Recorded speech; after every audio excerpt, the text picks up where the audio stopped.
Present your bodies as sacrifice, living, hallowed, acceptable to God, your spiritual service. And be not conformed to this age, but be transformed by the renewing of your mind, unto your proving what is the will of God, the good and acceptable and perfect. Welcome to True Magic, the podcast where we are learning to do spiritual service with our physical bodies by learning about the spiritual meaning encoded into the physical forms of creation. This is our final episode of Season 1. Pending requests, yeah. On clothing, and we are going to be wrapping up some topics that we have left hanging during the season. Our focus is now heavily on application of the principles that we've learned and on knowing how to actually live out some of the trickier elements of the symbolism of clothing.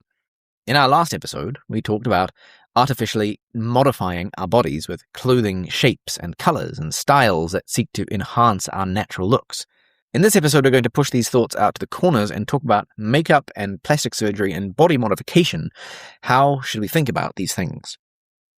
We need to start by acknowledging that animal bodies are actually designed to need modification. They do not entirely take care of themselves, and they are not static and immutable. They have an amazing capacity to do a lot of their own modification without our input. So our kidneys filter our blood whether we like it or not, our brain defrags while we sleep, but we cannot completely leave our bodies to their own devices. Even animals generally have to modify their bodies with their behavior. They have to groom or preen themselves, remove parasites, rub off an old winter coat, and so on. Goats have to walk over hard surfaces to keep their hooves down, which is why if you keep a pet goat in a nice soft grassy field, you have to trim its hooves. Rodents have to continually gnaw hard things, or their teeth will grow too long for them to use their mouths, and they all starve to death. And as humans, we have to, for example, cut our nails. We won't function correctly unless we modify our bodies in this way. It's not just that we'll look worse, we won't be able to properly use our hands and feet, and we'll open ourselves up to risk of infection. We also have to do things like maintaining the moisture level of our skin. We've got to keep it dry so we don't get fungal infections, but sometimes we also have to moisturize or oil it just so it doesn't get cracked or flaky. We have to wash, not with some inbuilt system like an anal gland, and let's all be very thankful for that, but with externally sourced substances, artificial, if you will, water and soap. And we have to do something, anything, with our hair. We have to cut it short or bind it up or twist it into dreadlocks or whatever, otherwise it will become a health hazard and again impede our function. So human bodies inherently require modification. Even before the fall, Adam would have had to cut his toenails. And that's something worth meditating on. We were never meant to escape from the practicalities of physicality. We also know that man has historically, universally, modified his body beyond this bare minimum needed for hygiene and function, often way beyond. We haven't just cut our hair to a convenient length to keep it out of the way. We've cut hair differently for different sexes and ages and statuses. We've intricately braided it with beads and bones and ribbons and feathers. We have dyed and plucked and singed and teased and waxed and oiled it. And we have tattooed ourselves. We have cut off parts of our genitals. We've pierced our lips and our ears and our noses. And there are people groups who cut off fingers, who slash themselves for the dead, who make decorative scars on their skin, who stretch their lips and the lobes of their ears, who elongate their necks and bind their skulls and feet into the shapes they want, who devote their lives to developing hypertrophic muscles, who deliberately eat to make themselves obese, who cover their skins with colored dirt or with cloths that keep their skin unnaturally white, and they bleach and they spray tan and they paint henna on their hands, they weld jewelry onto their limbs that can't be removed, they file their teeth down to points, they wrench their teeth into straight lines using braces, they blacken their teeth, they whiten their teeth, they set gold and diamonds into their teeth, they add fake teeth, and fake breasts, and fake bottoms, and fake jaws. They shave off their beards and moustaches, or braid them, or wax them, or shape them. They shave off body hair, or wax it, or electrocute it away. We are a species obsessed with body modification. We spend a good deal of time and money on it. We do a lot of it unconsciously without thinking of it as body modification. It's just hygiene, or just a cultural norm, or just good manners, or just grooming. And we tend to react quite strongly to other cultures who modify their bodies differently. I once genuinely blue-screened the mind of a Christian dude bro online by suggesting that in the Garden of Eden, Eve may have had hairy legs. Because women were designed with leg hair. And there's no particular reason to think that removing it would have been a high priority for her at the time. She may in her naivety have thought that God made her very good, and that all the bits he made her with were meant to be there. And this guy was just revolted, and he thought it was a ghastly liberal feminist take. He did attempt a theological justification for his disgust. It was something along the lines of, but that Eve would have wanted to maximize the visual distinction between herself and her husband because she understood gender roles. But it was pretty clear that he just found the concept yucky. And his defense, he's not alone, which is why if you watch any post-apocalyptic TV show, the female characters will somehow have found time during the collapse of civilization to conscientiously depilate. But While I feel that his argument was, shall we say, bewildering, I do now feel a compelling need to point out that I don't not shave my legs personally because, you see, within my own culture, that tends to make a definitive statement about rejections of social norms, and I don't want to make that statement. Because a body is like clothing. It communicates whether you want it to or not, and it defines you in the eyes of society whether you want it to or not. Yes, your individual body has to integrate with the larger social body. It has to fit, which means it has to be fitting. We inhabit our bodies, so to speak, and our bodies inhabit the bodies of households, and our household bodies inhabit the body politic, and so on. So you can't do whatever you want with your body. No one wants to integrate the stinky guy on the bus into the body politic. Clean yourself and put on some deodorant, stinky guy. We have to learn to integrate our bodies into the larger social bodies from the earliest age, and we are shaped by our parents to do so. In fact, this kind of symbolism, shaping, is so primal that many people have taken it literally. One of the most intriguing facts I learned when I was looking up body modification was how many cultures historically viewed babies as kind of amorphous blobs that just needed to be physically shaped into civilized human beings. And it's not just human babies. Medieval bestiaries, probably getting the idea from Pliny, have this lovely description of the she-bear, who delivers her young as lumps of matter and afterwards licks them into whatever shape she pleases. Pretty consistently bear shapes. Yeah, it doesn't speak well of the imaginativeness of she-bears. Although, who knows, that might be the real origin of Bigfoot. A she-bear just decided to change it up a bit. At any rate, historically, many people believed that human babies were pliable lumps of matter, and that if you left them to grow willy-nilly, it wouldn't do at all, and they'd never turn out right. So a lot of swaddling is based on this notion. It wasn't to comfort the babies particularly, it was to straighten them out, so that they weren't frogged up like an uncivilized little critter, but they were properly human-shaped. What is God's law but swaddling for the inner man or the inner infant? First you gave them a nice hot bath to soften them up. A little baptism. And then you pulled them about a bit to correct any wonkiness that might have happened during delivery. And then you bound them up. The ancient Greeks and Romans even believed you could sort of corset them into their final form. So Cyrannus of Ephesus, who was actually Greek but practiced in Rome, recommended that you bind baby girls more loosely around the hips and baby boys more loosely around the chest to cultivate pear-shaped and apple-shaped figures, respectively. The whole procedure was almost like mummification, and of course, if you look at historical artwork, you see these very rigid, mummy-type babies. That's not just bad medieval art, that is kind of more or less how they would have looked. And we know people must have taken it seriously as part of conscientious parenting, because it would have been such a jolly pain to do. Imagine every time you had to change the baby, you had to unwrap 10 yards of cloth binding. But it was the thing to do, and people got very judgy about barbarian cultures who didn't bother. Gerard of Wales in 1188 noted with great disgust that Irish mothers abandoned their children to nature by not swaddling them. He also writes, "The midwives do not use hot water to raise the nose or press down the face or lengthen the legs." Because yes, people also believed that you could improve upon a baby's ears and nose, sort of pinching and massaging them into shape. I've heard of stories about Chinese mothers doing this up to quite recent days, putting pigs on their kids' noses to give them a higher bridge. And I admit I did have to look that up because I was like, does it work though? And the consensus seems to be that it probably doesn't work, and at any rate, you shouldn't because you might damage the developing nasal cavity. Just so you know. Well, whether or not you can physically modify the body of a baby, you can certainly cosmetically modify the body of an adult, as people have been doing for thousands of years. Make the eyes bigger with eyeliner and shadow, make the lips redder with lipstick, make the hair blacker with oil or dye, make the cheeks higher with rouge, make the skin paler or smoother with foundation. These aren't new techniques, and they're not exclusively feminine either, although we do tend to judge cultures where men did it as having a bizarrely effeminate aspect. The Egyptians, with their shaved men in eyeliner, were certainly very weird and hardly a model of what you would say is appropriate for a robust and biblical masculinity. This is like Teal'c slander. Teal'c slander, yeah, he did have some strange stuff going on. Yeah. Be that as it may, it is important to point out that there is no real distinction between clothing and makeup in terms of principles, at least as far as I can see. They're both aiming toward the same end of glorifying the body by making it look better or different. Makeup is just closer to the body. And as we know that some clothing is immodest by going too far, the same can be said of makeup. Men don't need that much beautifying, but they do still. Most men, in terms of what men are, don't need that much beautifying, but they do still put oil on their face and in their hair in Scripture. And it's not unmanly to trim your beard or your nails, and Solomon is lauded in Song of Songs for his pleasing perfumes on his body, and all of this is just adding to the body to enhance its natural beauty. It's important to establish this as we get into a discussion of body modification, because there is I think, maybe a sense among some Christians that while clothing is natural, makeup and its associated trappings, like perfume and jewelry and so on, those are not so much a good thing. There's something innately vain about them, or unseemly, at least for a pious Christian. It certainly, throughout various periods of Christian history, was considered to be a sort of tantamount to witchcraft/prostitution.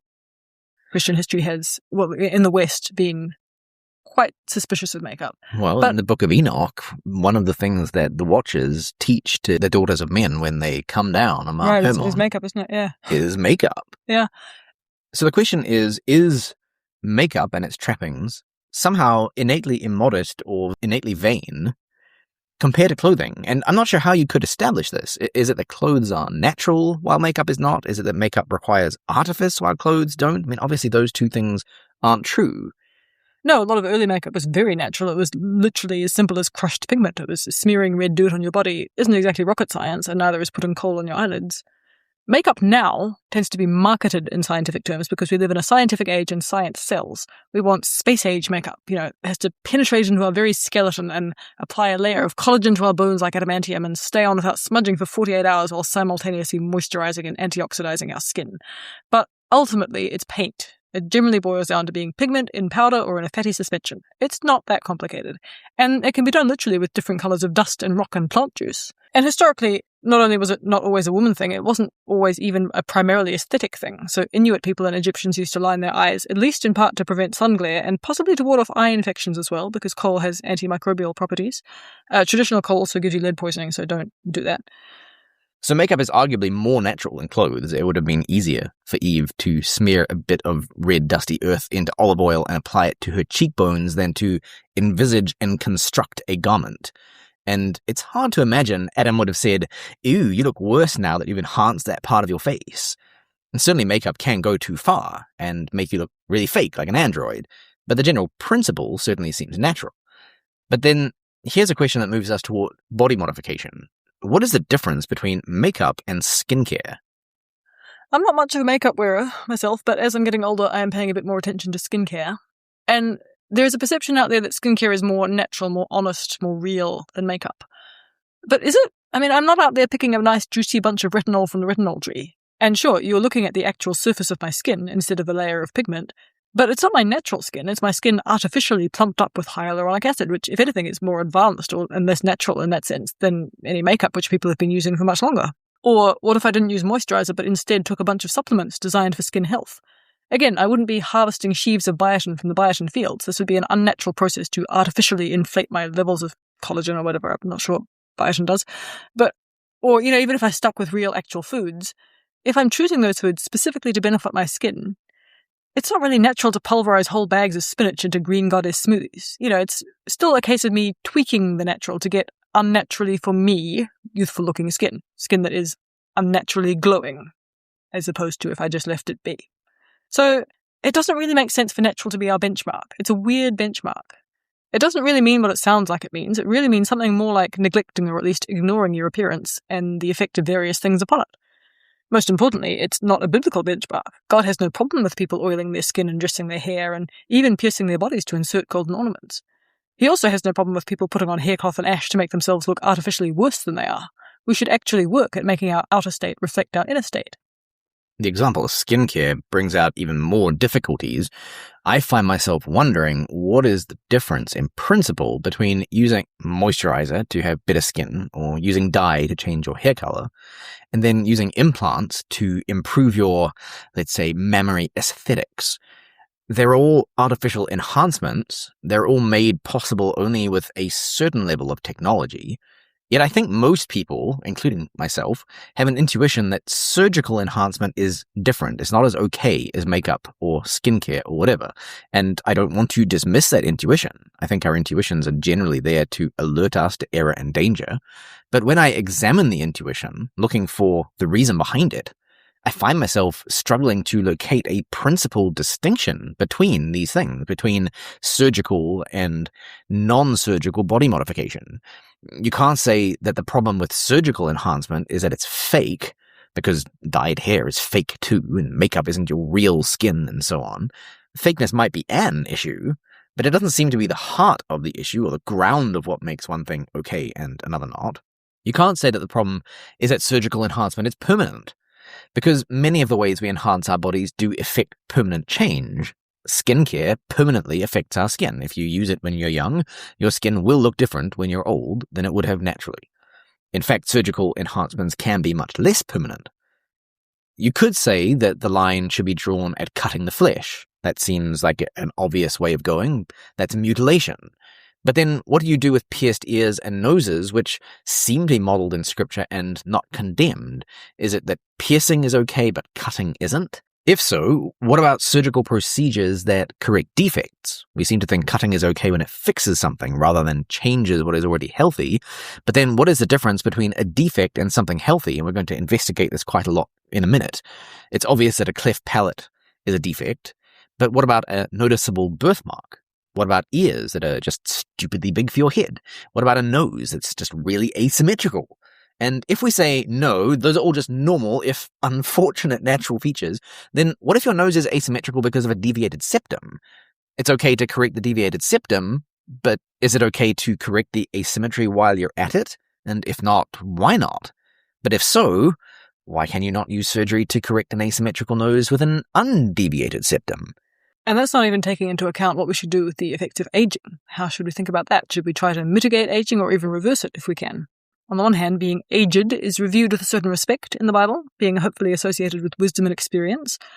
Like we said last time, in an ideal world, the visuals should match the reality. So when we see someone with wrinkles and white hair, we should be able to think sage parenting and housekeeping and business advice, not, for example, jokes about hitting your wife and being rude to waitresses.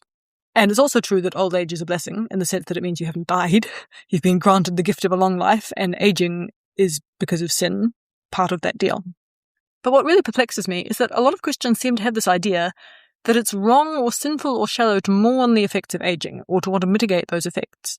Death is the last enemy to be destroyed, and aging and decay are the beginnings of death. There is nothing inherently lovely and spiritual and normal in liver spots, or in the scaffolding of the face beginning to fail, or in bones being unable to replace themselves and slowly dwindling and crumbling and cracking, or in a sharp mind becoming fuzzy and dull and vague. These are terrible things. These are symptoms of a disease Christ came to cure. Ecclesiastes 12, talking about old age, does not portray an enviable experience. Solomon writes about it with what I think could be described as a kind of horror. Remember also your Creator in the days of your youth, before the bad days happen, and the years draw near in which you will say, I have no delight in them. Before the sun and the light, the moon and the stars are darkened, and clouds return after the rain. In the day that the watchmen of the house tremble and valiant men bend down, the grinding ones stand idle because they are few, and those who look through windows grow dark, and the doors on the street are shut as the sound of the grinding mill is low, and one will arise at the sound of a bird, and all the daughters of song will sing softly. Furthermore, men are afraid of a high place, and of terrors on the road. The almond tree blooms, the grasshopper drags itself along, and the caperberry is ineffective. I feel like we could do a whole episode on just the symbolism of all those things. Ecclesiastes 12 and the symbolism thereof. Yeah. I do like the grinders cease because they are few, meaning you can't chew anymore. I think that's quite, well, I mean, again, it's horrifying, really, but it's poetic. But it strikes me as very weird that Christians are generally happy to admit that sickness and disability, results of the fall, are bad things that we should devote enormous scientific resources to combating, but somehow aging and its effects are just part of the natural cycle of life. The cycle of life is not a biblical model. Aging, as we currently experience it, is in exactly the same category as sickness and disability. It is unnatural to how man was created. We should not be born, grow up, reproduce, age, and die, no matter what the Lion King says or how many life cycle worksheets you fill out in school. It's natural, in fact, for humans to be born, grow up, reproduce, and live for eternity in the presence of God with fully functional minds and bodies. Or to put it another way, if by natural you just mean descriptively, what happens in nature, then sure, aging is natural, death is natural, homosexuality is natural, rape is natural, high infant mortality is natural. But if you eating your babies is natural. Eating, very natural. Because bunnies do that. They very much do. But and if you lions. And hamsters, like, to a shocking extent. Quite a lot of animals. Yes. Not humans, generally. Looks very thoughtful. But if you mean natural the way Christians do, meaning in keeping with the original intended design of the natural world before sin messed it up, then sickness and deformity and death and aging are profoundly unnatural, and one day we're going to look back at them as a tiny aberrant blip in the ocean of eternity. So I see a lot of scorn for women who find it difficult to come to terms with aging. Women who get breast lifts and facelifts and Botox. The attitude is they're shallow. They value appearance over godliness. They should just forget about their physical selves and look to eternity. Beauty fades, charm is fleeting, and that should be okay with us. But is that holiness, or is that Gnosticism? Is there a balance to be had? Does the physical not matter? Obviously, we aren't suggesting that the physical matters more than the spiritual, nor are we claiming that even the worst trials of aging can compare to the weight of glory yet to be revealed to us. We look with hope to the resurrection, of course. But should we not at least be consistent in seeing all the physical effects of the curse as bad, as things to be taken seriously and grieved and fought against? Is it not true that in the postmillennial future, as Isaiah 65:20 says, the youngster will die 100 years old? And this longevity will be a blessing that we should work for.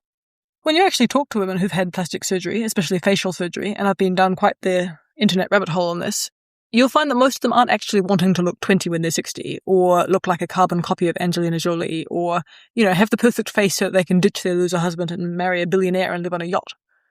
Most of them are very ordinary women, housewives, mothers, people who don't even look conspicuously facelifted. There is the toupee sort of effect where, you think you know what a facelift looks like because you see the bad ones, as with wigs. And, there are so many women out there, some of whom are the poster children for natural aging, like Meryl Streep, who have had a lot of work done. If, it actually can be done well and moderately. And what these kind of women say over and over, overwhelmingly, is that they wanted the surgery because they no longer recognize themselves in the mirror. They say, didn't look like myself. They had an identity tied to their mental image of themselves, and it was jarring and, in some cases, really upsetting to look in the mirror and instead see someone who looked grumpier and heavier and more tired and more jowly. There's actually a real element of body horror there when you think about it. These women didn't want to look like someone else. They wanted to look like themselves, like the selves they'd recognized in the mirror for decades that have suddenly altered beyond recognition. I'll also say that while fewer men get surgical body modification, and it's probably more frowned upon when they do, many men will also fight the effects of aging, but frame it as functionality and therefore consider it okay. And I think there's honestly a bit of hypocrisy there. If it's not okay for women to compensate for thinning, sagging skin caused by a drop in various hormones due to age, why is it okay for men to compensate for losing muscle due to a drop in testosterone due to age? Especially when you consider that, put bluntly without any nuance, men are made to be strong and useful, and women are made to be beautiful and fruitful. So a man feeling grief or horror at his declining functionality is actually exactly the same as a woman feeling grief or horror at her declining beauty. We need to think beyond functional terms. If you go back a couple of episodes, we talk about telos as an important principle for deciding these things. Obviously, it's possible to treat the body as an idol and go way too far in trying to stave off the effects of aging on our telos. But is it illegitimate then to try at all?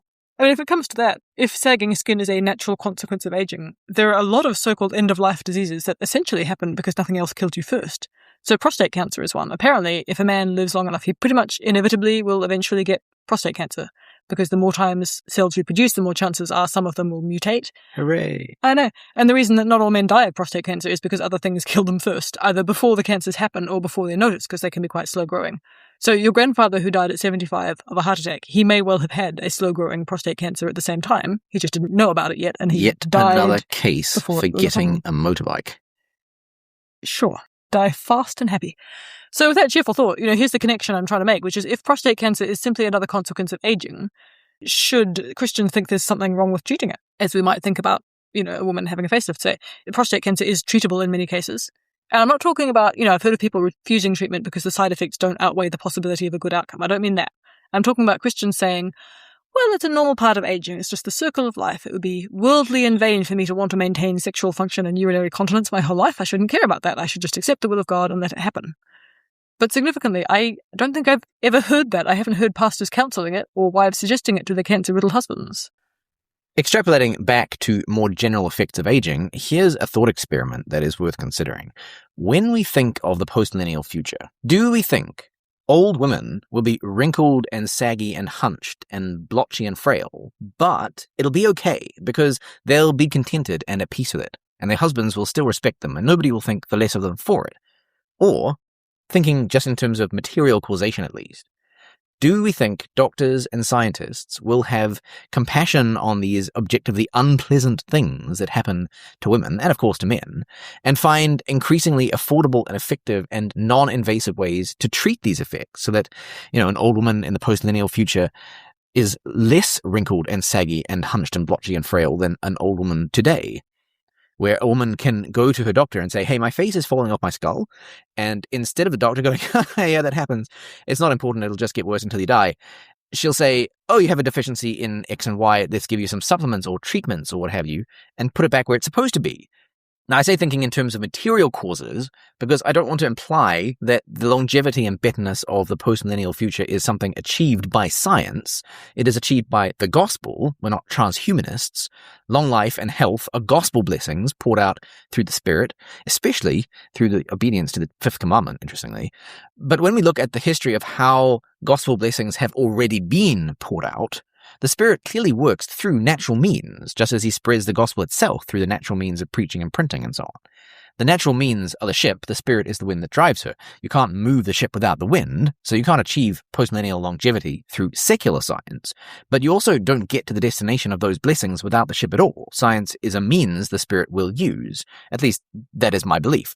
We've already slowed aging to a limited degree, just as we've extended life to a limited degree. So these are already blessings that we are experiencing, and they have been largely achieved through science. Look back at actors in old films. People are always talking about how old those actors look compared not just to actors today, but normal people who aren't necessarily getting procedures done.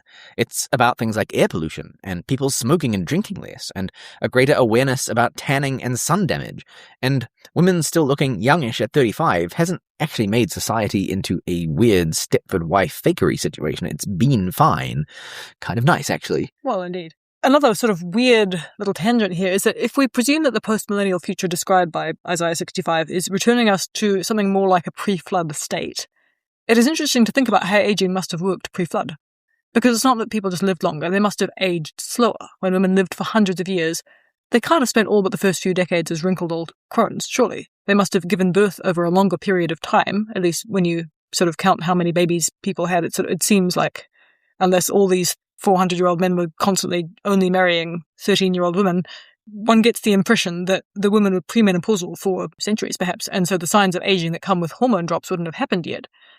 So spending, 30 to 40% of your lifespan looking old actually isn't normal. I don't think it was like that.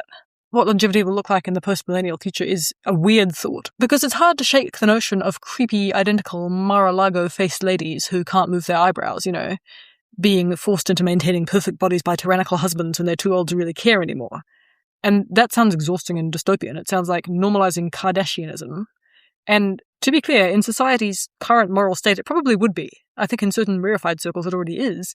And it's probably something of a blessing that body modification is still unavailable to the majority of the masses by virtue of cost to prevent the rot from spreading. I'm talking about things like facelifts, which are, $100,000 for a really good deep plane facelift, apparently. Once again, gospel blessings. The Spirit has to go first. Yes, absolutely.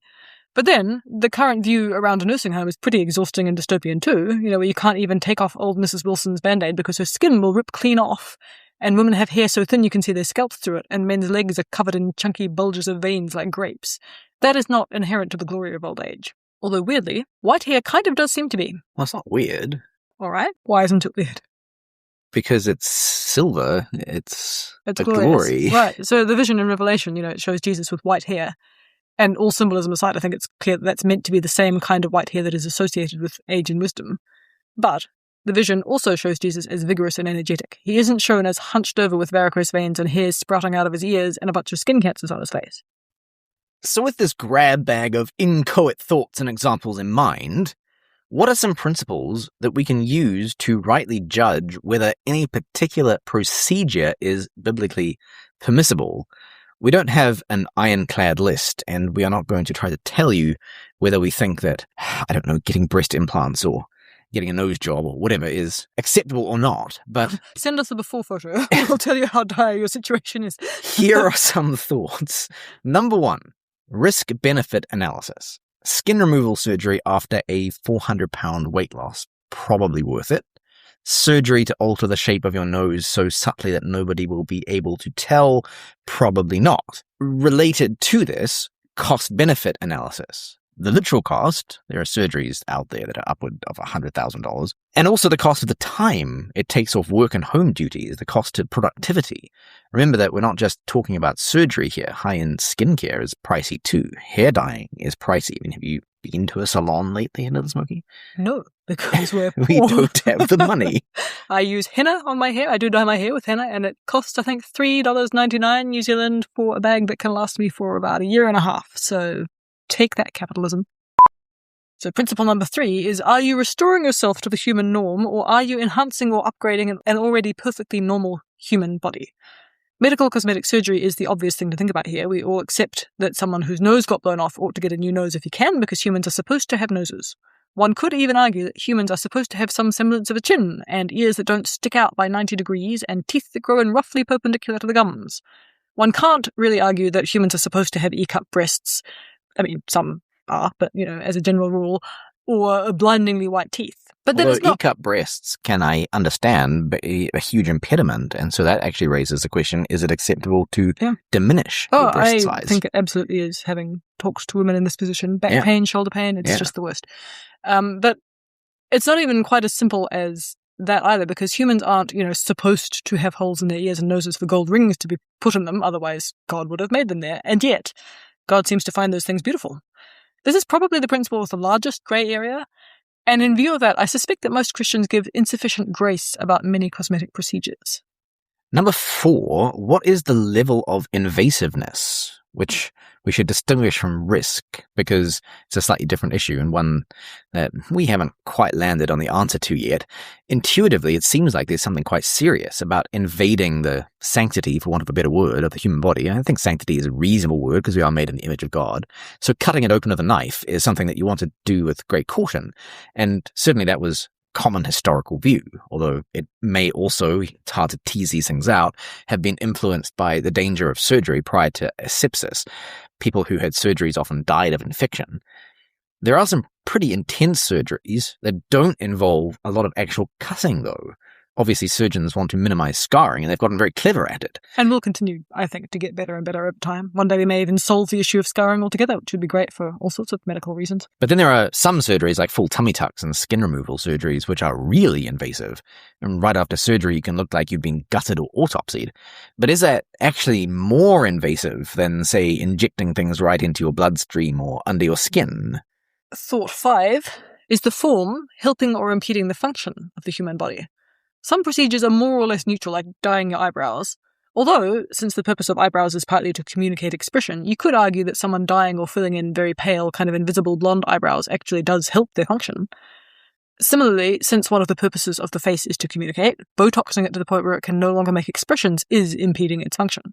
Which is not to say that Botox can't be used for functional purposes. It's very good for people with cerebral palsy who get really tight muscles, for instance. And in that case, it's assisting function. So obviously you can't just sort of pick a procedure and say, in any case, this is good or this is bad.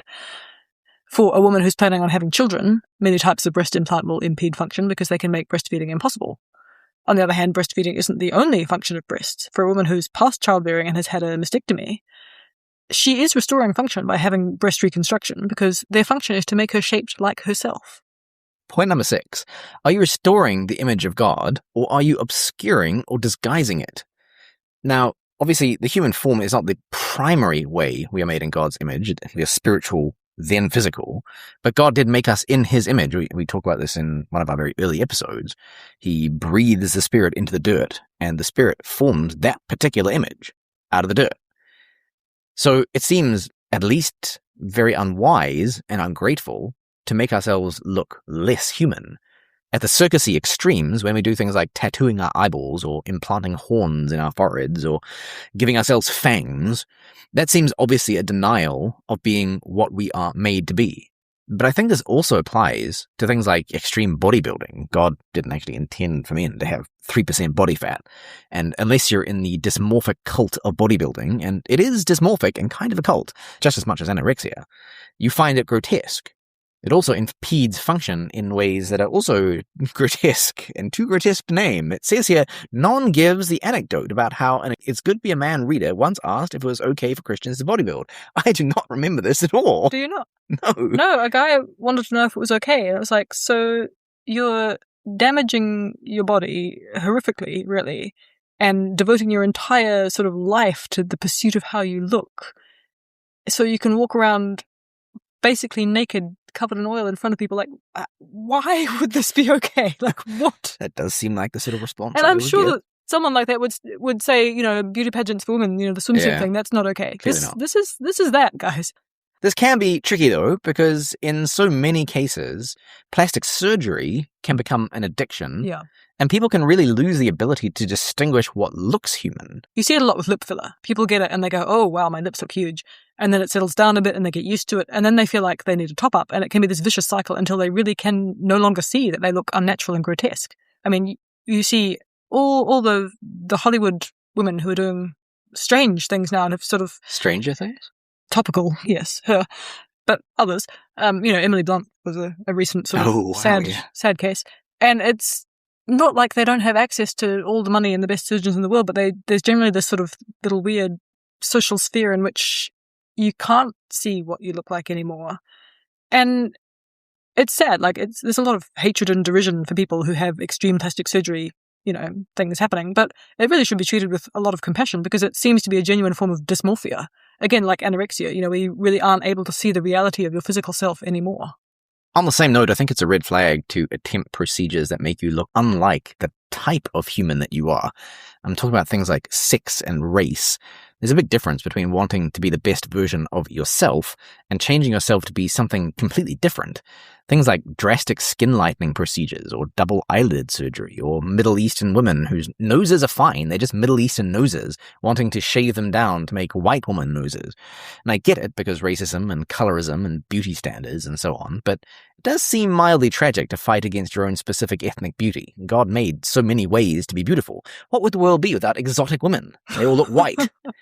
You might remember several years back now, there was kind of an internet kerfuffle with Renee Zellweger. She had some kind of surgery, a blepharoplasty maybe, and she looked unrecognizable. Like, not bad, not overdone, just like a completely different, nice-looking person. And the public was very taken aback. And she gave a very Hollywood response along the lines of like, oh, do I look different? Maybe people can just see that I'm happy. Which led to some very interesting discourse about whether celebrities owe us information about their bodies as people who are private individuals, but also somewhat responsible for setting beauty standards. But at the same time, like, ma'am, happiness does not fundamentally change your eye shape. You have done a thing. But here's the thing. People had been mocking her for her whole career for having narrow eyes. There was a joke on Community about it, if you recall.